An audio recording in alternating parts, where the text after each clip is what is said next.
আসসালামু আলাইকুম, সবাইকে শুভেচ্ছা জানাচ্ছি। আমি একদম প্রত্যন্ত গ্রামে দাঁড়িয়ে আছি। এই জায়গাটা এত সুন্দর, এর কারণে আপনাদের সাথে যুক্ত হওয়া। একটু যদি ডান পাশে আপনার ঘোরায় দেখানো হতো, এটা কিন্তু হচ্ছে বাড়ির পাশে একটা জানালা করছে, এটা হচ্ছে ঝিঙে ধরছে প্রচুর পরিমাণে। একটু যদি ভিতরে দেখানোর সুযোগ হয়, আমরা সামনের দিকে আগে যাব। একটু সামনের দিকে আসেন আপনি। এই যে এইটা কি গাছের পাতা, একটু এইটার নামটা আমি জানি না, তবে দারুণ একটা বিষয় আমি দেখাতে যাচ্ছি। একটু সামনে আছে, এখানে একটা আম গাছ আছে। আমরা হচ্ছে এই আমগুলোকে বাউই ঝুটি আম বলে চিনতাম। একটু সামনে যদি আগে এসে দেখার সুযোগ হয় আর কি, মানে পাতায় পাতায় আম, এত পরিমাণ আম ধরছে। একটু যদি দেখান, হ্যাঁ, কি দারুণ দৃশ্য। তো মজার বিষয় হচ্ছে মজার বিষয় হচ্ছে এটা দারুণ একটা জায়গা। এই পাশে হচ্ছে পুকুর, এই পাশে হচ্ছে গ্রামের মেঠো পথ। আর এই যে পেঁপের গাছগুলা কি চমৎকার, কি পরিমাণ ফল আসছে ভাই। একটু সামনে আসেন, একটু দেখান। একদম থোকায় থোকায় পেঁপেতে কিন্তু পরিপূর্ণ হয়ে গেছে। একটু সামনের গাছটা দেখান ভাই, মানে কি অসাধারণ দেখেন। এরকম এই পুকুরের চারপাশে কিন্তু হচ্ছে পেঁপে গাছে পরিপূর্ণ আর কি।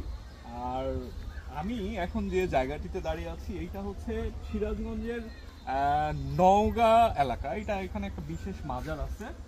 এই মাজার কেন্দ্র করে এই জায়গাটা খুবই পরিচিত, খুবই জনপ্রিয়। এখানে বাৎসরিক অনুষ্ঠান হয়, লোকজন এখানে আসেন, উৎসব হয়।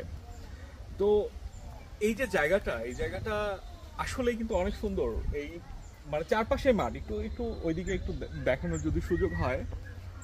বিস্তীর্ণ পুকুরের পাশে সবুজ গাছপালায় একদম পরিপূর্ণ।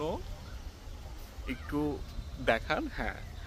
আর যে বিষয়টা হচ্ছে মেঘলা আকাশ, মানে আজকে সম্ভবত আষাঢ় মাসের 2 তারিখ। তো বৃষ্টিও হচ্ছে, রোদও আছে, বাতাসও হচ্ছে। মানে খুব বেশি ঠান্ডাও না, খুব গরমও না, নাতি শীতোষ্ণ আবহাওয়া বলা যেতে পারে। তো বাতাসও আছে এখন।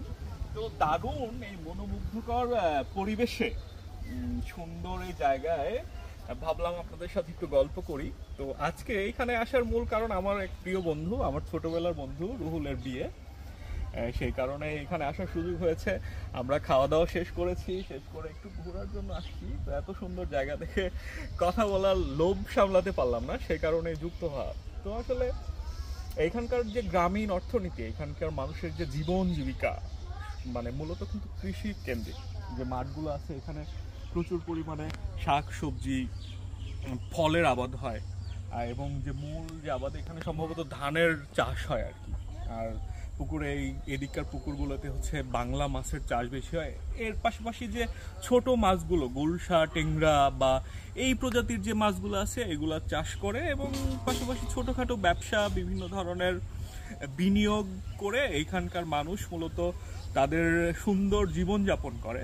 সুখী সমৃদ্ধ জীবন গ্রামের মানুষের।